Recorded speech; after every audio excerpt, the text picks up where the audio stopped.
Digits, numerals. We see these terms floating around all the time, but are they the same? In today's lesson, let's find out. Welcome to InfoScraps. Today's lesson, as I said before, is about numbers. And today we are going to learn about two types of numbers, whole numbers and natural numbers. So first, let's find out about natural numbers. What are they?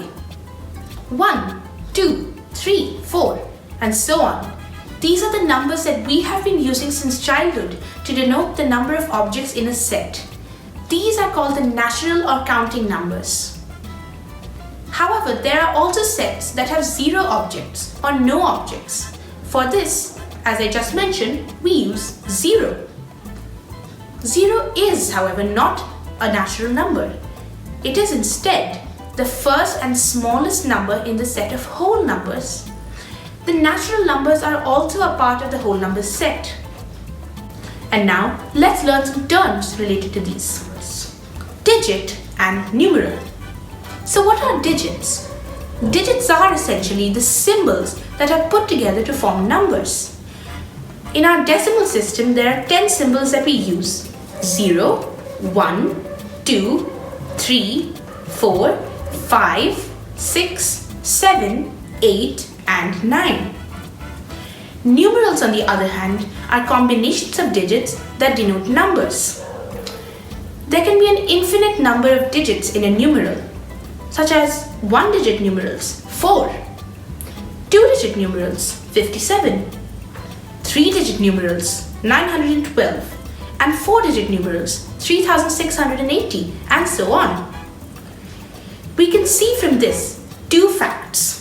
One is that all digits on their own are also numerals.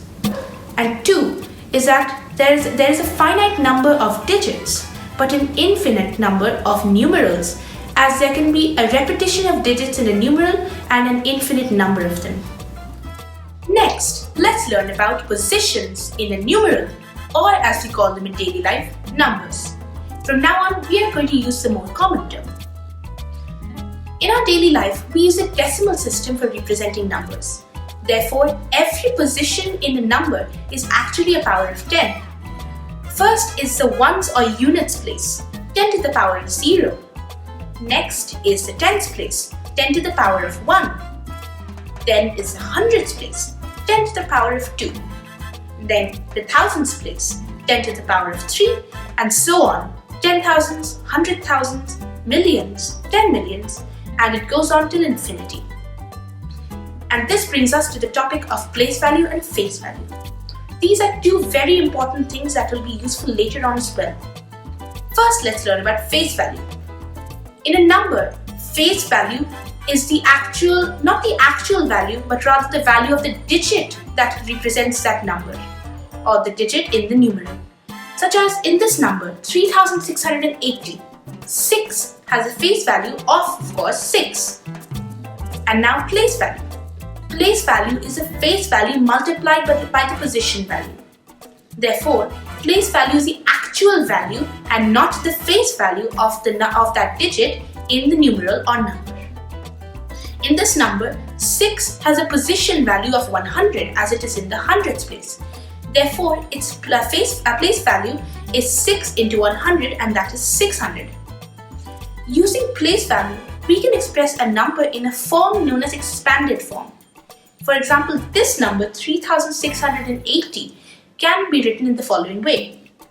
3 into 1000 plus 6 into 100 plus 8 into 10 plus 0 into 1. It is also important to note two more things. The first one is that if a digit is in the units place, its place value and face value are always the same. And 0's place value and face value are always the same, 0, wherever it is. This is because of the 0 property of multiplication, which states that any number multiplied by 0 is always 0. 0 times 1 is 0, 0 times 10 is 0, 0 times 100 is also 0. And finally, for some advanced learning. This property of place value can be used in linear equations and 2-digit number with 2 digits x and y. Obviously, it will have two places, the tens place and the ones or units place. X is in the tens place and y is in the units place. And thus, this number can be expressed as 10 into x plus 1 into y. That is equal to 10x plus y. This form is known as a generalized form of a number, and this is because it works for all numbers of this form in general, whatever the digits may be. It can also be used for larger numbers of more digits. For example, let us take a 3-digit number x, y, z. X is in the 100s place, y is in the tens place, and z is in the ones or units place. Thus, the number can be expressed as 100x plus 10y plus z. And now, finally, a nice problem for you to chew on. Let us take a number. This number has 2 digits that add up to 8. When 18 is added to this number, the digits get reversed. Can you solve it using the generalized form? If you can, leave the answer in the comment section. And if you like this video, give me a thumbs up as usual. To subscribe, hit the bell button for more updates and the rest of the series in this mathematics series. Wait, I mean videos, my bad. And for now, goodbye and thank you.